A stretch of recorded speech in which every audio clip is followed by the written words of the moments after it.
When the holiday season starts to get closer, it's time to look back and remember the rituals that used to define that time of year.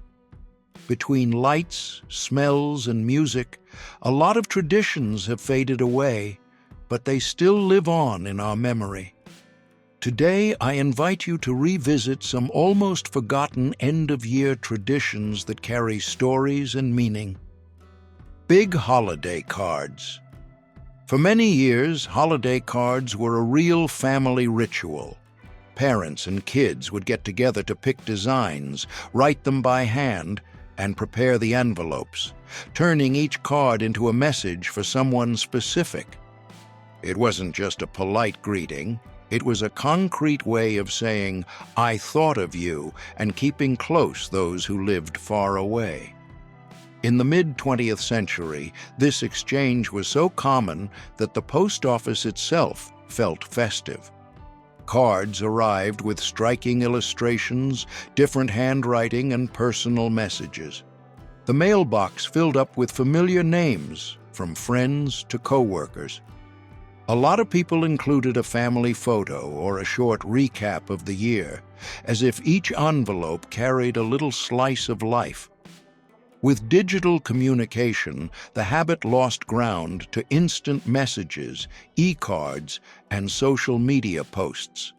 They're practical, but they come and go fast. The gesture of choosing a paper card, writing it carefully, and dropping it in the mail still carries a different weight. For many people, this kind of care has become a chance to reconnect with those who drifted away, and the desire to revive the tradition is slowly coming back. Singing door to door. Singing from door to door used to be the sign that the holidays had really started. At dusk, groups of neighbors, friends, and families would get together, often wrapped up in simple coats, and walk the streets singing songs everyone knew. Every doorbell rang was a chance for a little get-together, quick laughs, a line sung off-key, shy kids hiding behind the adults.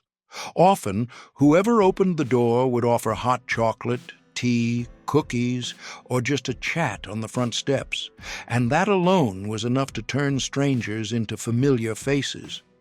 Over time, the rush of everyday life, a sense of insecurity, and a life more and more attached to screens made these visits rare. Even so, some neighborhood associations still organize group serenades, schools put together traveling choirs, and there are even virtual sing-alongs where everyone sings from their own home, but shares the same moment, setting the stage for in-person gatherings that will still happen later in the season. Fine china. End-of-year dinners used to be full-on rituals. Even before the food was ready, the family would gather around the table to pick out each plate, each glass, each decoration. The china that stayed in the cabinet all year finally got its big moment, often passed down from grandparents and great-grandparents, carrying stories of past parties. Laying the tablecloth just right, lining up the silverware, adjusting the centerpiece, wasn't just about looks. It was a silent way of saying, "Tonight matters." The set table announced that something special was about to happen. Today, with rushed schedules and more casual get-togethers, that level of care seems to have moved to the back burner. Still, in many homes, all it takes is a meaningful date for the old habit to come back, and for someone to open the cabinet, choose the best dishes, and turn an ordinary meal into a special celebration again. It's exactly in this contrast between a fast-paced routine and the wish to keep certain gestures alive that the set table keeps its place, waiting for the next gathering. Hot Dr. Pepper. During the holiday season, a very unexpected drink caught people's attention: warmed soda, served in a cup with a slice of lemon. In some regions, hot Dr. Pepper even became a tradition, right next to classic recipes. Part of the fun was breaking the unspoken rule that soda has to be cold. The strong flavor and the ritual of serving the hot version turned the toast into an experience, and a lot of people looked forward to that moment at the end of every year, making room for other surprising experiences too. Sending holiday telegrams. In the 1970s, a lot of people used the end of the year to send greetings by telegram, especially to relatives and friends who lived far away. The message arrived quickly, delivered by a uniformed messenger, and that different kind of envelope already created excitement even before anyone read it. Just a few typewritten lines had to fit wishes for health, prosperity, and the affection of someone who couldn't be there in person. With the arrival of cheap phone calls and later the internet, this habit disappeared, but it still survives in the memory of those who waited for that knock on the door to receive news. Figgy pudding. At the height of the holiday season, figgy pudding ruled the table, a moist, steamed cake packed with dried fruits and soaked in alcohol. Born in medieval England, it wasn't just dessert, but the center of its own little rituals. Family gathered around the pot, music playing, and everyone waiting as the pudding was unmolded and served in generous slices. Today it shows up much less often, but it still lives on in memory as a Christmas classic, remembered for its intense aroma and the feeling of celebration it brings. Popcorn garlands. Back in the day, making popcorn garlands was almost a year-end ritual. The kitchen turned into a gathering spot. Someone popped the corn, someone else picked out the best pieces, and the kids took turns threading each kernel carefully so the string wouldn't snap. Little by little, the white pile took shape and turned into long strands ready to go up on the Christmas tree. While their hands kept busy, stories came up, secrets were whispered, laughter broke out, and even little contests started to see who could make the longest piece. When the garlands were finally hung, the living room felt different, glowing with a light that didn't come from bulbs, but from the feeling of having taken part in every detail of the decoration. Even with modern ornaments taking over, there are still people looking for that same simple experience, sitting around the table, sharing a big bowl of popcorn, and turning a few pieces of thread into memories that don't fade. End-of-year TV specials. Back in the 1970s, the holiday mood kicked in when the family gathered in the living room to watch the Christmas special that aired just once on TV. With reindeer, snowmen, and variety shows, that time slot became a little ritual, marked on the calendar and talked about the next day. With streaming and on-demand content, that sense of waiting almost disappeared, but a few classics still insist on returning to the schedule and reminding us of what it was like to live the holidays in front of the TV. Even so, the screen has changed, but the desire to share stories hasn't. Yule logs. The Yule log came from ancient winter celebrations, when fire marked the passing of time. In the past, a big log was placed in the fireplace to represent warmth, light, and the farewell to the ending year, while people wished for good luck in the new cycle. Decorated with holly, ivy, and green branches, it became the center of rituals filled with conversation, plenty of food, and shared drinks. Today, a lot of people have swapped the real log for decorative versions or cakes shaped like a log, but the idea of renewal around the flame still inspires many end-of-year customs. And at every celebration, this symbol keeps inviting everyone to look ahead to brighter days. Grab bag gifts. At the end of the year, a lot of people looked forward to the grab bag moment. Each guest put a small gift inside with no name, and then it was time to reach in and find out what chance had chosen. It might be something simple, useful, funny, or totally unexpected, and that uncertainty is exactly what made the circle of friends explode in laughter and commentary. Whoever prepared the little gift also had fun thinking of something different to surprise a stranger.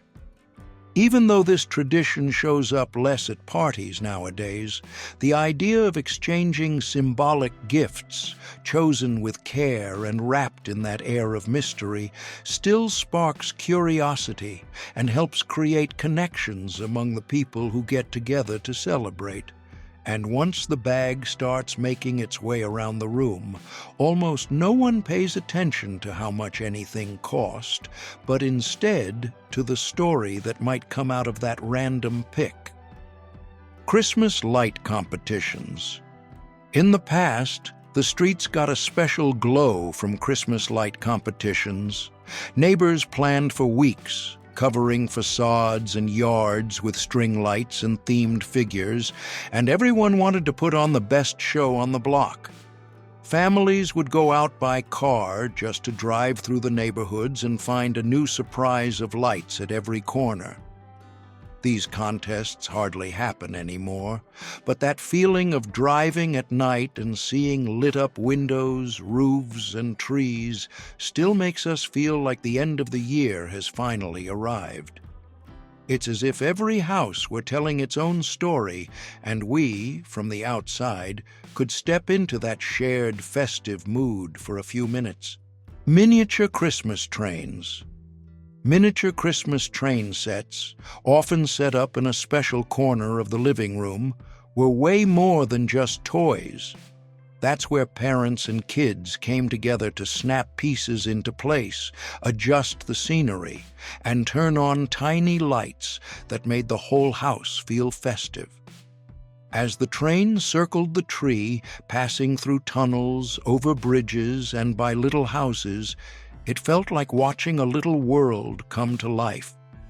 For many families, that ritual marked the official start of the season. Every year, someone was in charge of building the track, someone else handled the scenery, and everyone stopped for a few minutes just to watch one more full loop. Today, with screens everywhere, the memory of the train's sound and the conversations around the tracks still makes people want to bring that scene back. Small sets are popping up again in living rooms and store windows, bringing together old memories and the curious eyes of new generations. Silver Christmas trees. In the middle of the 20th century, silver Christmas trees showed up as the new face of the holidays. Made of aluminum and featured in catalogs like Sears, they broke away from the classic green pine look and caught attention with a metallic shine that took over the living room. In many homes, a spotlight with a rotating color wheel was placed in front of the tree, bathing the branches in blue, red, and yellow, turning Christmas night into a little show at home. For a whole generation, it felt like the future had arrived in the living room, in a time marked by optimism, consumer culture, and excitement about technology. Today, you almost never see those trees, but the memory of them still follows those who grew up under that silver glow, reminding them of a time when even holiday decorations felt like a meeting point between tradition and modern life, and when every light that turned on carried a quiet promise of a new world. Christmas Club savings accounts. Before the era of banking apps, a lot of people relied on Christmas Club savings accounts so they wouldn't get into trouble at the end of the year. Every week, a set amount left their wallet and went straight into this fund, created exclusively to cover gifts, dinners, trips, and all the little extras typical of the season. Over the months, those deposits acted as a constant reminder. December's money was being taken care of ahead of time. This habit strengthened discipline, created a planning routine, and lowered the risk of turning to credit cards at the last minute.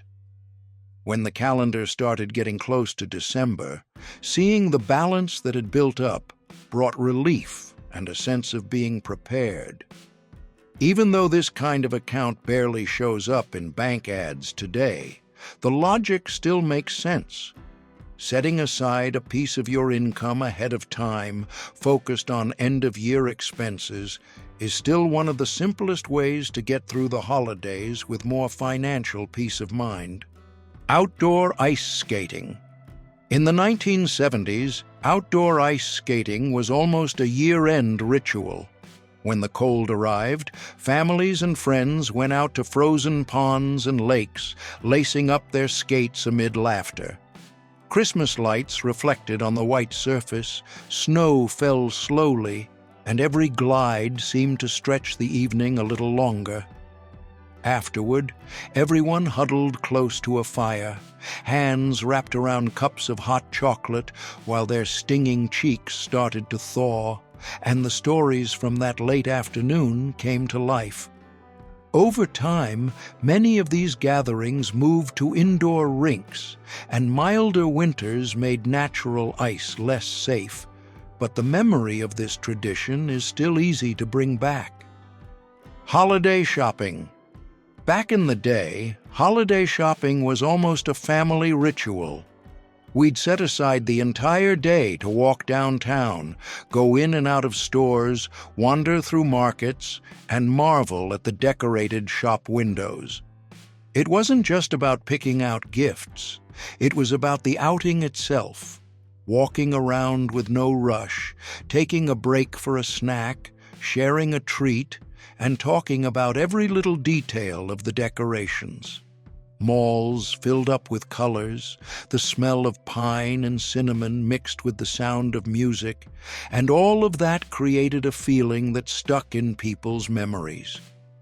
With online shopping came convenience, speed, and getting everything delivered in just a few clicks. But along with that ease, a lot of people noticed the emptiness of no longer living those in-person moments, full of chance meetings and quick chats with store clerks. That's why the desire to bring back the habit of going out, stepping into stores, and feeling the live energy of holiday shopping keeps growing. More and more, neighborhood fairs are popping up. Movements to support local businesses are gaining strength, and friends are teaming up to turn shopping into a moment of connection, not just a checklist finished on a phone screen. Christmas seals. At the start of the 20th century, Christmas seals appeared, little stickers that did more than decorate envelopes and packages.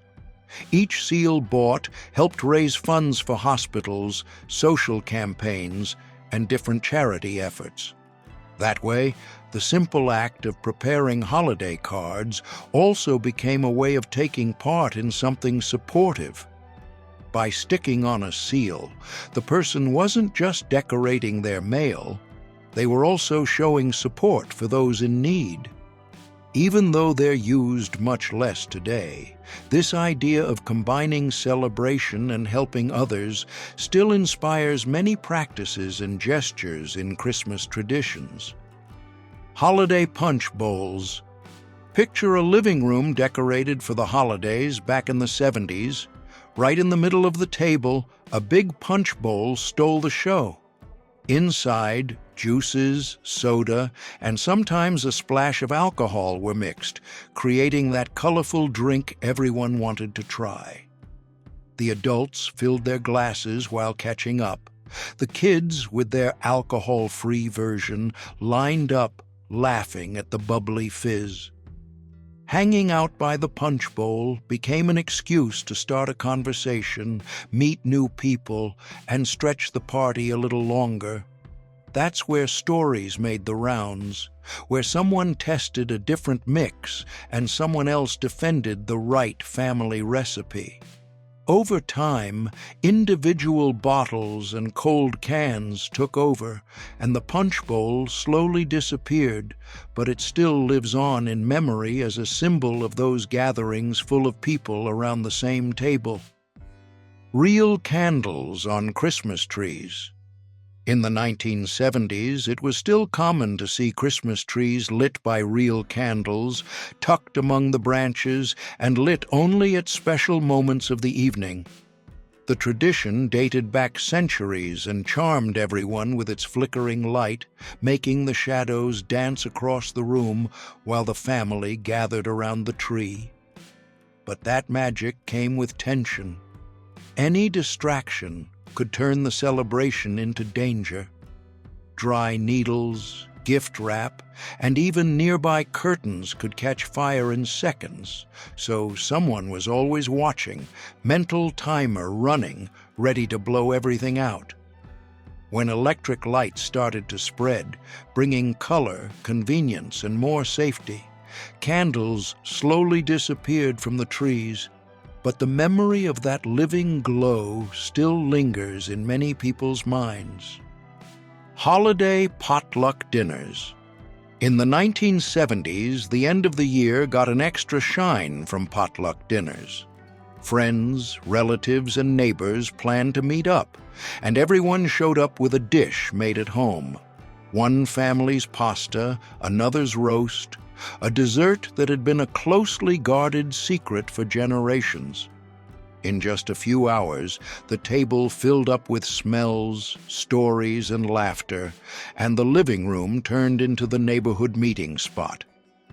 It wasn't just about eating well, it was about feeling that everyone was part of something bigger.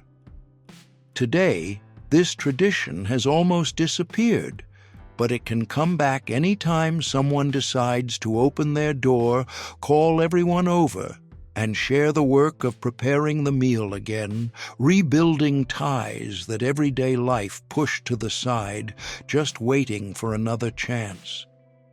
Fruitcake exchanges. In the 1970s, no holiday party felt complete without the curious tradition of exchanging fruitcakes. Dense, packed with candied fruits and nuts, they split opinions and ended up becoming a running joke among families and neighbors. A lot of people would get a cake, store it carefully, and then pass on the exact same gift to another house the next Christmas. Some made the rounds for so long they seemed to have a life of their own. Even so, when someone took the time to bake one at home, follow their grandmother's recipe, and wrap it with care, that gesture still carried affection and a big weight of tradition, even if the cake's fate was, once again, to change addresses. And with every stop along the way, it carried stories, jokes, and memories from yet another holiday season. By bringing these forgotten traditions back into view, we see how they make up the emotional backdrop that, for many years, gave meaning to end-of-year celebrations. Each custom holds a living memory. The care of preparing thoughtful cards, the experience of walking through decorated stores, the calm of stringing popcorn garlands with family while conversation flows unhurried. These gestures reveal a way of celebrating that brings people closer, strengthens bonds, and revives the spirit of the season, even amid today's rushing routines and ever shorter get-togethers. And for you, which habit deserves to come back and be part of this special time again? Tell us in the comments, like the video, and subscribe to keep up with the next content.